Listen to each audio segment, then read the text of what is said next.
Magandang araw mga kasawlo! Kumusta po kayo? Kumusta po tayong lahat? Welcome po sa Ryan's Life. Ngayong araw po ay magbumukbang tayo ng tinolang manok dahil maulan yung panahon. Dito sa Pampanga, maulan eh. Sa inyo po ba? Maulan po ba? Nagprito din po ako ng pakwa at saka mokos, sabi nila. Mokos, sabi nila. Meron din po tayong sausawang patis at saka suka para dito sa sopa. Ayan. Para po, saulo-saulo po tayo. Mga kasaulo, saulo po tayo. Mga tamo po, sabi tamo po. Umusok pa, okay naman. Umusok dito. Maulan, masarap to.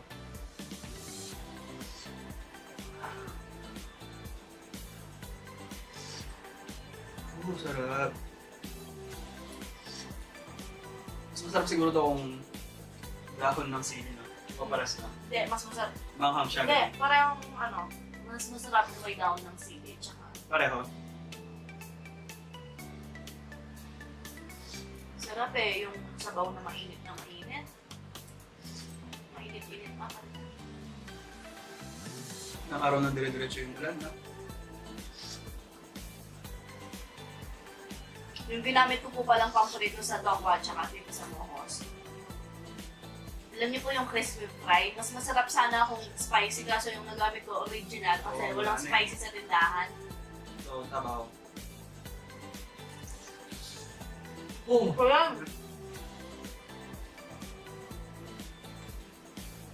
kaninang nagluluto po ako, talagang naiinimig na yung laman ko kasi sobrang tumpo na yun. Excuse me, sir.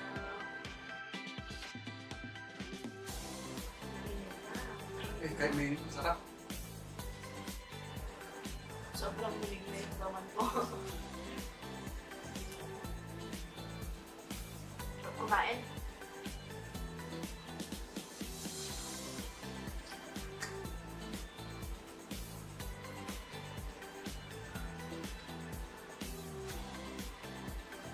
Pag umuulan na ganyan eh, nagtuturoan kami ni Sao kung sino yung magtitinda.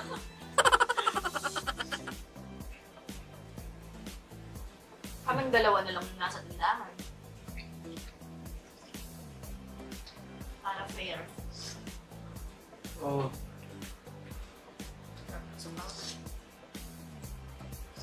Sakto siya, no? Hindi na kailangan ng patis, no? Pero syempre masarap pa rin may tamis.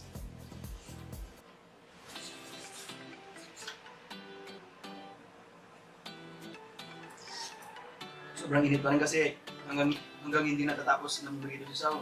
Hindi ko Makasindi pinatayo, yung ano? stove. Hindi ko pinatayo yung stove. Kaya ang init pa rin talaga.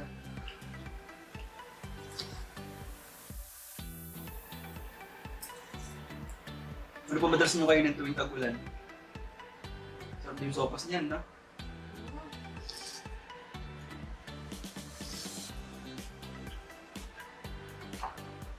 Yung patis natin. Gusto kong sopas yung malagkit eh. Bakit yung iba nung ginagamit? Parang yung iba kasi yung ano ng noodles, di ba? May Noodles? malabsa ba yun? May hindi. Noodles? Pasta. Bakit? Parang saan? Sopa. Yung ano? Kala ko nina, malagit yung sinasabi mo. Yung sopas na bilo-bilo yung Pero masarap din ito ako kapag mainit pa. Kasi pag lumamig, tumitigas siya sana. Napaso na. ano na kaya lang.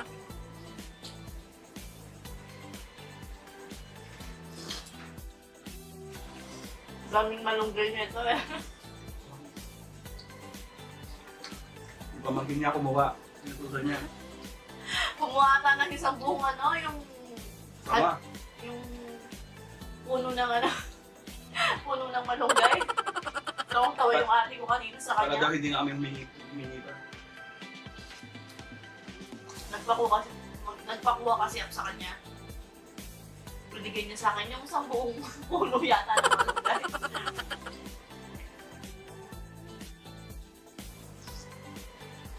Grabe, ang init. Tagal mawala ng init.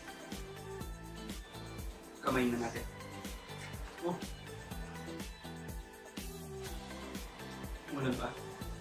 Ngambon no?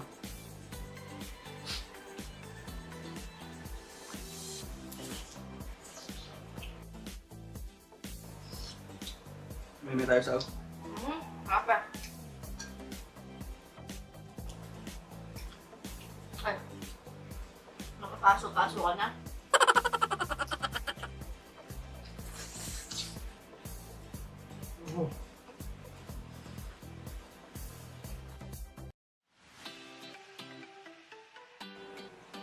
Sarap ata nito pagkanin.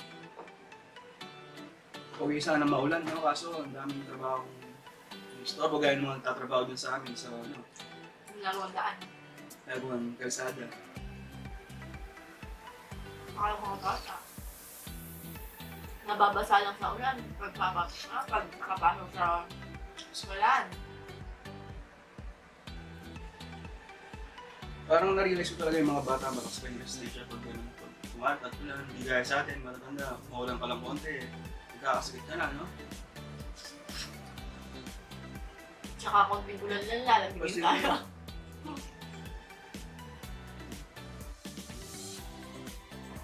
Malakas naman yung ulan.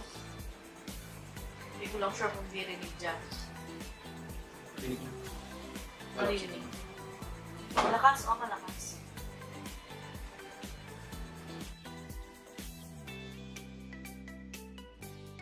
Ilang araw na yung straight yung ulan. Simula Monday yata. Sabado, umuulan-ulan na. Kung tatanungin niyo po ako, yung paborito kong gulay, patatas. Lahat. Lahat, no? Yung cover niya. Basta pwedeng ka rin. Pag-gulay. Broccoli. Broccoli. May patatas.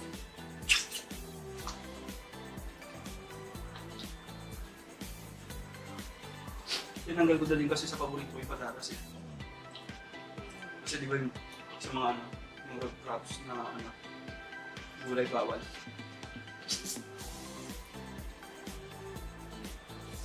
Bawal sa diet mo. Dati. Dati. Kaso nakasanayan ko na. Hindi ko ayaw na silang kainin.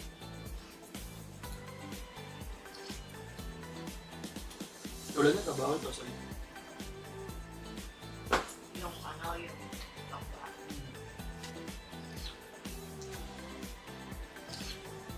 Tinatablan na, pinagpapawisan na. Effective talaga yung mainit. Ang lalamig ka na.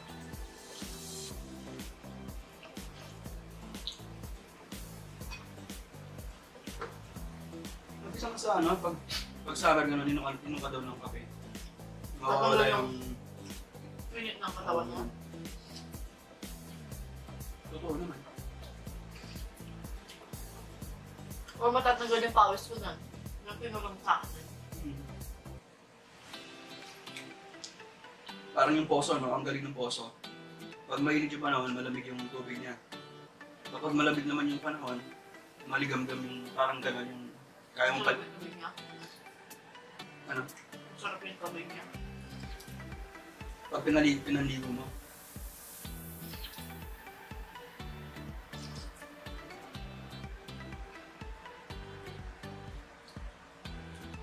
Ang tulog ng pawis ko. Kaya natin si ate ng bakla. No? Hindi pa matigas nun? Hindi, kasi makapal naman yung pag-ano niya. Spice niya.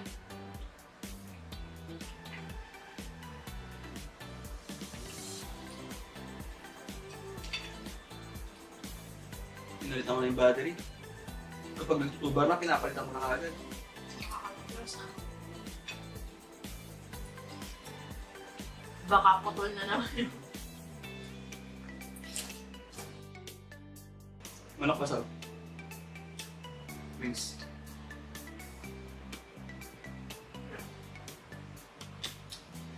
Ano ba? Pinaluya mo, kinakain ko na eh. Sarap. Paksiw, gano'n, ang sarap ng luya. Sarap sa bibig na luya. Dahil maulan nga, siguro next week na naman po siguro yung ano natin. Yung sponsor natin.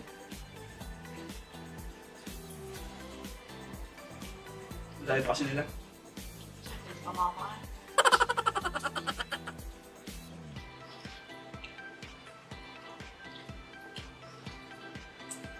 Galing pa silang Tarlac. Biyahe lang, 2 hours yata.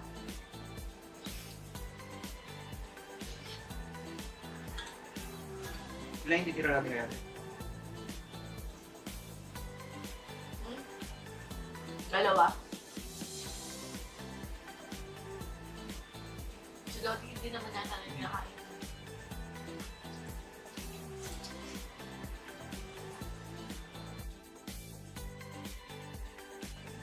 Umusok na.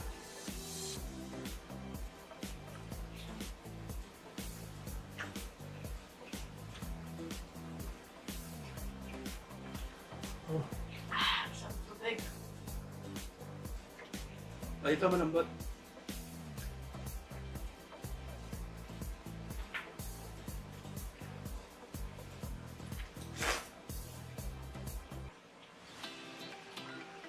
Dapat kasi pag naghihiwa ka ng tokwa, para hindi siya manigas, makapal yung pagkakain niya. Kasi, para hindi siya maninigas, gano'n. Kaya mga binibenta ng tag-piso, matigas, no? Kasi maninipis yun, di ba? Sobrang nipis. Nagtinda dati sa akin ng ganito eh. Fresh ball, gano'n. Yan sa may ano. Sa harapan na. Merienda.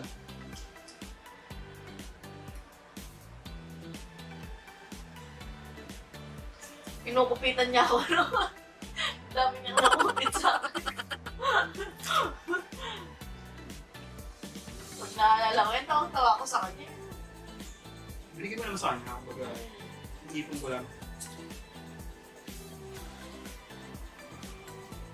Sabi ko nga po, dun sa mga past videos natin, mas magaling pong umawak ng pera sa akin. So, syempre ako yung gumagastos, di ba? Ako yung nagbabayad ng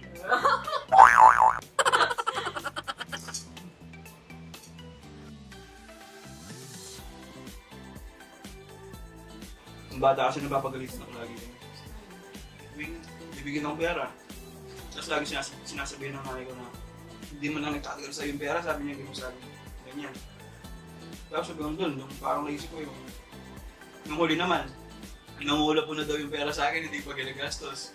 nawawala na yung pera, ay yung tao sa pera, hindi pa niya gagastusin. Tapos yung ano kwento niya sa akin, mga second year high school kagad na sa akin.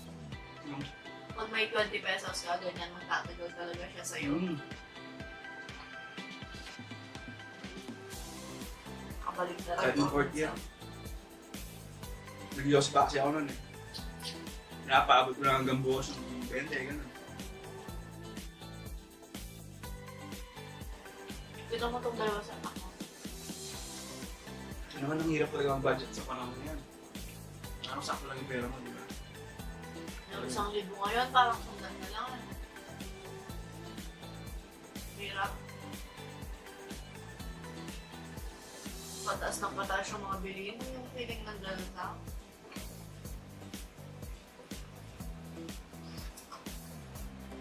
Hindi, kasi hindi ko nababadget. Iba talaga yung pakiramdam ng ano. Gaya nito yung soy, ang bigat sa tiyan. Pero kung puro karon nilang kinain din ito, Parang wala man. parang wala na. Yung kagulay mo. Ay, thank you, Lord. Thank you, Lord.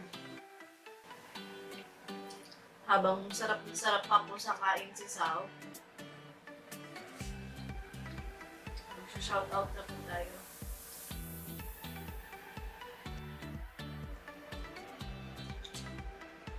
Shoutout nga pala kay Janelle Opeña at sa mga pinsan niyang kay Ninay May Alot. Shoutout din kay Stephen Ponzalan, Virgilio Dimaya, Elaine Dino Salvador, birthday niya ngayong Agosto. Happy birthday! Shoutout din kay Getchet T. Wilson Santos at sa asawa niya kay Richelle Serrano Santos. Shoutout din kay Joffrey and Sarah from Bataan, Wenilyn Asuncion. Shoutout din kay Joanne ng Japan. Shoutout din kay D. Holero at sa... na-shoutout na to pero pinapa-shoutout niya yung BF niyang si Christian Kensu. Shoutout din kay Dan Finish. Dan Finish. Happy birthday sa August 29. Shoutout din kay Joel Cruz at sa prinsesa niya kay Steffi. Birthday niya sa August 4. Happy birthday! Jane Summer Almoradi, Andes family and La Cueva family, Bian Ledesma at sa mami niyang kay Mami Dory, yun, from Rosario, Cavite. Boyong Eats, Edmar Sawal, Liza Reyes, at sa asawa niyang kay Luigi Mangawang. Shoutout din kay Josie Pare, Nikki Canbara, Rio Reyes, Rodovito Gerald Gaya, Norbetchay o Salena, Rico Fermo from Acquired BPO. Shoutout din kay Joseph Garcia at kay Jane Estalio at Ray Bonesilio. Shoutout din kay Celine Joy Ramos at kay Ludian Sarmiento at sa anak niyang kay Panpan. Shoutout din kay Shoutout din kay Daryl pa. Kumusta? Abs na kayo. Sa mga gusto po bumili ng vape. Ito meron po siyang vape shop. D-Kings Vape Shop po. Punta lang po kayo doon dito sa 66 Additional Main Road, Mawakere Settlement, Mabalacat City po. Sa mga gusto pong mag-quit, mag-smoking. Yan po. Shoutout po sa inyong lahat. Ayan mga kasaulo.